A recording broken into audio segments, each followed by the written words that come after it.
pasteur principal de l'Église Connexion Divine de Saint-Jérôme. On a presque 12 ans. Et moi, j'ai accepté le Seigneur à l'âge de 11 ans. Et je vivais une vie chrétienne avec beaucoup de difficultés. Je regardais les autres, puis il me semble que moi, je ne la touchais pas, la vie en abondance. Il me semble que c'était difficile. C'était des combats constants. Et puis, j'ai eu un accident. J'ai eu un trauma crânien sévère. Et puis, j'ai une partie du cerveau qui a été touchée. Et puis, moi, je pouvais te parler. 5 minutes après, je peux te dire la même chose, mais je ne me souvenais pas. Je pouvais commencer à cuisiner. Et puis, j'oubliais que j'étais en train de cuisiner. J'allais faire autre chose. Le feu pouvait prendre. Ou je faisais la vaisselle, puis j'inondais la cuisine. J'avais mal à la tête constamment. Mais vous savez, quand on a donné notre vie au Seigneur, lui, il est fidèle. Même nous, si on s'éloigne, ben, j'étais dans la réussite des affaires, tout allait bien pour moi. Des fois, on devient indépendant de Dieu. Et Dieu peut permettre des choses pour le faire concourir pour notre bien. Et dans cette souffrance, j'ai crié à Dieu. Si c'est ça l'enfer, je ne veux pas y aller, personne ne y aille. Parce que c'était une souffrance constante. Et là, je suis seule chez moi.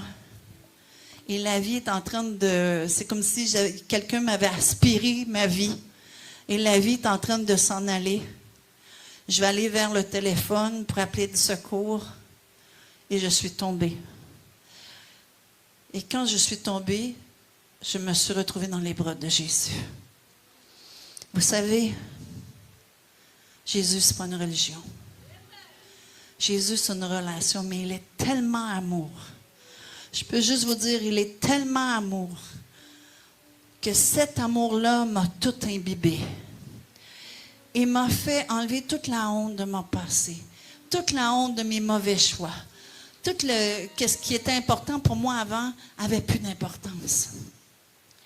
Et je suis devenue comme la femme samaritaine. J'ai connu une dimension de l'amour de Dieu qui m'avait été cachée. Je suis dans ses bras, un peu comme un enfant. Je me sens tellement aimée que j'ose l'embrasser sur la joue. Et puis, je peux juste vous dire que son visage était lumineux. Et quand je l'ai embrassé, il a ri. Ça a brisé l'esprit religieux dans ma vie. Dieu, Jésus qui rit. Amen. Il a ri et il a dit une chose qui m'a guéri profondément. Et je viens te le répéter ce soir. Puisque Dieu est amour, il nous a créés par amour. Il m'a dit, c'est bon d'être aimé par toi. Vous savez, quand c'est arrivé, l'estime de moi était tellement dans le plus bas que moi et un sac, un déchet, on avait la même valeur. Mais après avoir goûté à l'amour de Dieu, il a enlevé la honte. Il m'a montré que j'étais précieuse pour lui. Et je suis venue te dire ce soir que tu es précieux, précieuse pour Christ. Qu'il est mort à la croix pour toi. Et que ton amour lui fait du bien.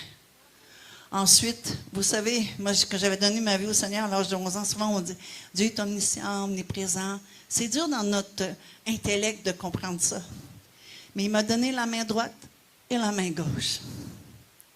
Il s'est penché et ça a allumé un chemin lumineux, un peu comme quand tu es en avion la nuit et tu atterris. Il y avait comme un chemin lumineux. Ils m'ont regardé. Ils m'ont dit, avance, maintenant tu n'es pas tout seul. Je suis avec toi. Quand j'ai fait le pas pour avancer, j'étais plus à terre, j'étais rendue sur un fauteuil. On n'était plus la nuit, on était rendu le matin. Et je n'avais plus mal à la tête. Mon raisonnement était revenu. À un tel point, le réveil s'est fait dans ma vie. Il y a beaucoup de choses qui a parti de ma vie. Et je suis devenue radicale pour Christ. Et je suis venue te dire que cette rencontre-là, Dieu veut la faire avec toi. Il veut se révéler dans son amour. Parce qu'il est amour. Il ne t'a pas créé par hasard. Tu n'es pas une erreur. Tu as été désiré dans son cœur.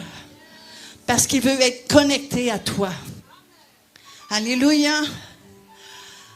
Et suite à ça, ben, ce jour, j'ai été ordonné pasteur parce que ma vie lui appartient maintenant. C'est mon meilleur ami. Je suis plus seule, il est toujours avec moi. Il veut être ton meilleur ami. Il veut que tu gardes ton cœur plus que toute autre chose, parce que de lui vient la source de la vie. Et il est la vie. Seigneur, je prie, Seigneur, ce soir, que chacun de nous, on puisse être ouvert à cette révélation, la révélation de la grandeur de ton amour pour nous. Seigneur, réveille-nous. Seigneur, qu'on ne soit plus dormant, mais qu'on ait conscience de cet amour et comment on est précieux, précieuse à tes yeux, parce que tu nous aimes d'un amour éternel. Merci Seigneur pour cette connexion que tu fais de cœur, parce que nous sommes un corps en toi, nous sommes une famille. Oh, je souffle sur vous. Comme Jésus a soufflé sur ses disciples, afin d'emmener une fraîcheur, un vent nouveau dans ta vie, pour que tes forces soient renouvelées, et que quand tu vas sortir d'ici, tu vas dire, je suis rentré ici, mais je ne suis pas la même personne, parce que Christ va te toucher profondément. Seigneur, que le prédicateur puisse être, Seigneur, touché dans tout ce qu'il a à nous apporter, afin que ce soit un flot de l'Esprit qui sort de sa bouche et qui vienne nous raviver de tes eaux vives, Seigneur. Merci, Seigneur, pour tout ce que tu es en train de faire. Merci pour ton salut. Merci pour ta paix. Merci pour ta joie. Le Seigneur t'aime tellement. Vous n'êtes pas venus ici par hasard. C'est un rendez-vous divin. Soyez ouverts ce soir. Soyez en attente. Parce qu'il dit, demandez, vous recevrez. Si tu n'attends rien, si tu ne demandes rien, tu n'auras pas. Fais juste attendre. Parce que le Seigneur veut te bénir.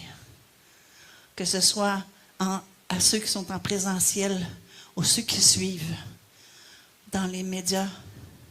Attends-toi au soudainement de Dieu. Allez.